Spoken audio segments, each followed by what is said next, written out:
नमस्कार दोस्तों, आज मैं आपको पढ़ाने जा रही हूँ काल विभाजन। काल विभाजन जैसा कि आप देख सकते हैं कि यहाँ पे आचार्य रामचंद्र शुक्ल ने किस आधार पर काल विभाजन किया है। आदिकाल। आदिकाल को इन्होंने कब से कब तक माना है? 1050 से 1375 तक।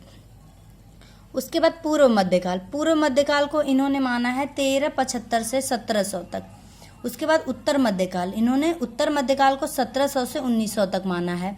और आधुनिक काल। इन्होंने आधुनिक काल को 1900 से 1984 ईस्वी तक माना है।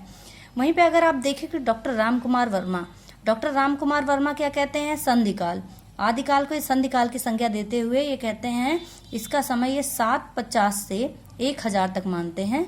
और चारण काल को मानते हैं 1000 से 1375 और भक्ति काल को मानते हैं 1375 से 1700 तक और रीति काल को मानते हैं 1700 से 1900 तक। आधुनिक काल को इन्होंने माना है 1900 से अब तक। मिश्र बंधु। इन्होंने प्रारंभिक काल, माध्यमिक काल, अलंकृत काल, वर्तमान काल की संज्ञा दी है। अब डॉक्टर नगेंद्र को अगर हम देखें तो डॉक्टर नगेंद्र यहाँ पे आदिकाल को 7वीं से 14वीं शताब्दी और भक्ति काल को 14वीं से 17वीं शताब्दी और रीति काल को 17वीं से 19वीं शताब्दी और आधुनिक काल को 19वीं से अब तक मानते हैं। अब अगर हम आगे देखें तो यहाँ पे हम देखते हैं कि पुनर्जागरण आता है। इसके बाद जब आधुनिक काल आता है उसके बाद पुनर्जागरण आता है। पुनर्जागरण में भारतेंदु काल को पुनर्जागरण काल कहा गया है, जिसका समय 1857 से 1900 तक माना गया है। उसके बाद जागरण सुधार काल आता है, जिसे द्विवेदी युग कहा गया 1900 से 1918 ईस्वी तक। उसके बाद छायावाद काल 1918 से 1938 तक। उसके बाद छायावाद उत्तर आता है, जिसमें प्रगति और प्रयोग काल आता है 1938 से 1953 तक। नवलेखन आता है 1953 से अब तक।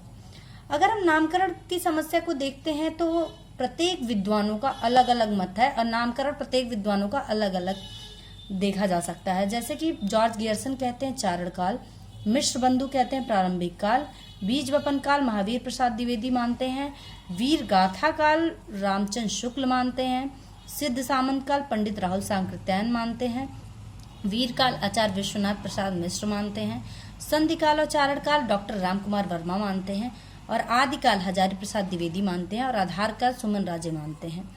ठीक है। अब हम रीतिकाल का अगर नामकरण की समस्या पर विचार करें तो यहाँ पे हम देखते हैं कि रीति काव्य जॉर्ज गियर्सन ने कहा है, अलंकृत काल मिश्र बंधु ने कहा है और रीतिकाल रामचंद्र शुक्ल ने कहा है और श्रृंगार काल विश्वनाथ प्रसाद मिश्र ने कहा है और कला काल रमाशंकर शुक्ल रसाल ने कहा है।